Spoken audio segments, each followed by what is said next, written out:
So my Advanced Warfare video did really good on views, actually. The last time I checked, about 9. It's pretty good. Because, I kind of hate that game, and I rated it 7.5 out of 10, but it happened. Anyway, basically, guys, today I'm reviewing a new game because simply of the success of that video, Dying Light.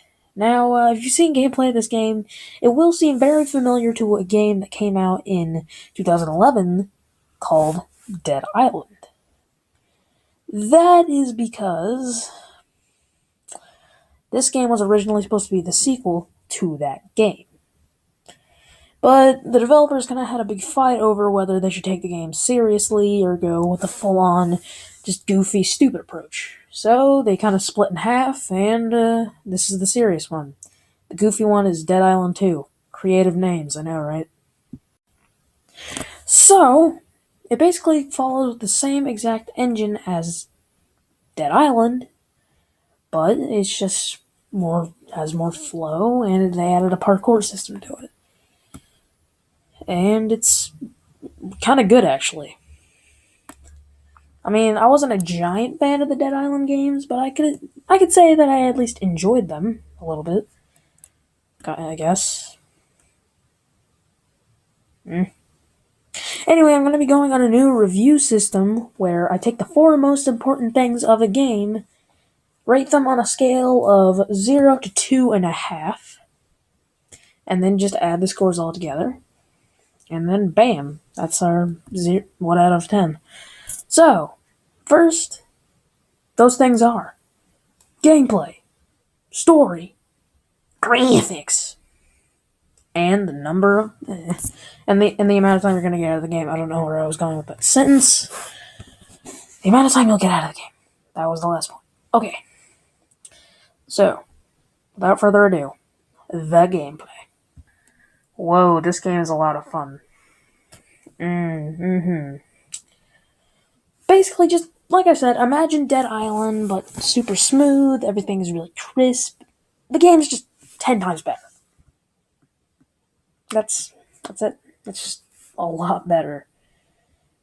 And yeah, especially now with the addition that at nighttime, the game basically goes full on horror, as these deadly creatures called volatiles will come out and begin to chase you at the speed of sound and they get onto you. You're gonna crap your pants. I mean, just go look up some gameplay of the night. Oh god. It makes it even better that while you're sprinting, you can hold Y or triangle or whatever it is on the PC to look behind you. And I gotta say, this is added up for some very terrifying moments when you just happen to get trapped out there at night.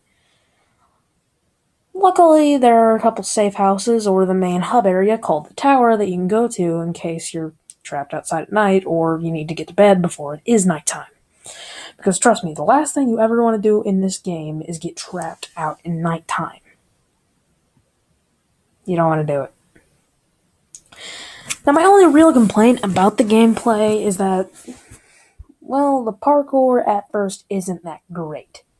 I mean, basically when you're starting off, it's just kind of run, jump, which I understand is part of the idea of growing power. It just kind of felt slow.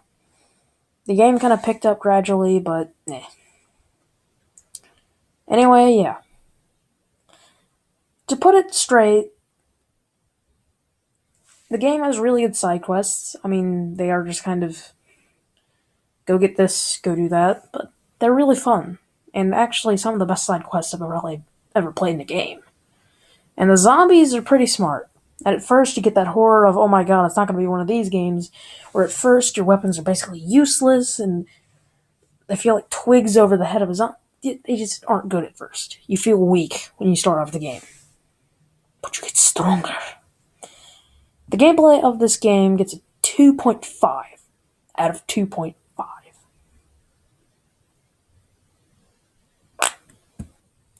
Now on to the graphics.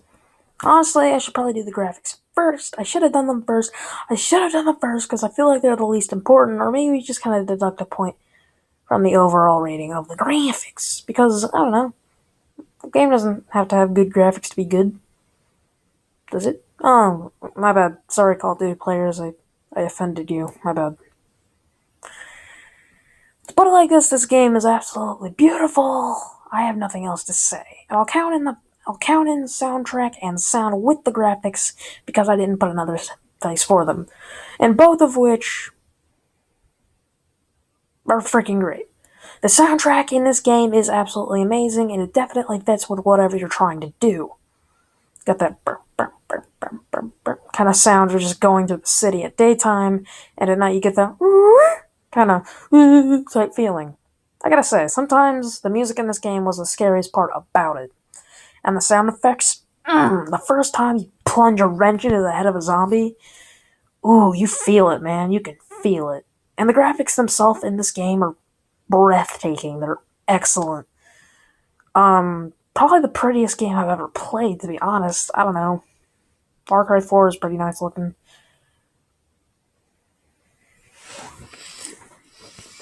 The game's just pretty. It's nice. Nice. Anyway, the graphics in this game get a 2.5 out of 2.5. Now on to the bad part about this game. The story. I'm gonna be totally honest. The story in this game sucks. Just let me take it like this. I mean, you're not gonna get any Last of Us, Walking Dead, Halo, freaking, type kind of like you're just not gonna get that story in something that focuses on the gameplay, which is exactly what the game does. It's about the gameplay, not about the story. But come on, Techland. Alright, so basically the story goes like this. The city of Haran is the only zombie-infested place in the world, and the eyes of the world have been glued to Haran. So basically, you're a covert agent because some freaking Spaniard guy went down there, changed his name, and he had a secret file of the GRE, as they call themselves. And you have to find him. You have to go down there and find him. The only thing is, once you get down there, you're raided by freaking thugs, and you get bitten.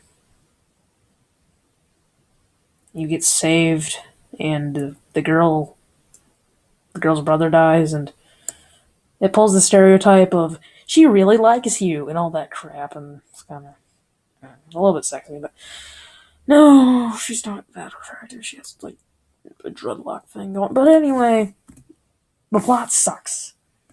The story is predictable, full of stereotypes, and just not very good. I even said earlier about the gameplay and the side quests is that do this, do that, go ahead. You are in this game. You are basically the errand boy of anyone that you basically want.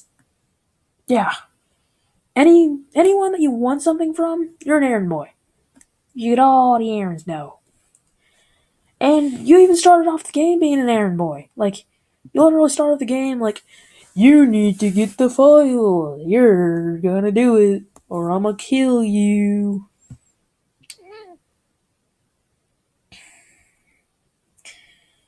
Anyway, the story gets a 0.4 out of 2.5.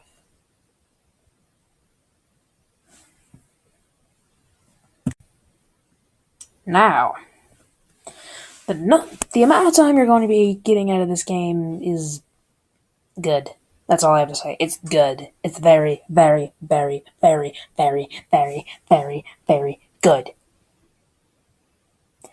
It took me around 50 hours to beat the campaign alone, and I'm still doing all the side quests. So, there's not really that much to say here. So I'm just gonna go ahead and give the time you're gonna get from this game a 2.5 out of 5. And I haven't done the co-op yet, so maybe I'll cover that in an extra video, but it looks fun. Eh. You're gonna get tons of time out of Dying Light. Like, the gameplay is so much fun, the graphics are awesome. The only thing that really drags the game down substantially is the crappy story and predictability and just generic stereotypeness of the entire thing. With that in mind, I've done pretty much all the math. This game gets a 7.9 out of 10. It's pretty great. Anyway, I hope you enjoyed, and if you want more reviews, then yeah, make sure to subscribe and like and all that stuff. But anyway, I will see you in the next... Stay wet.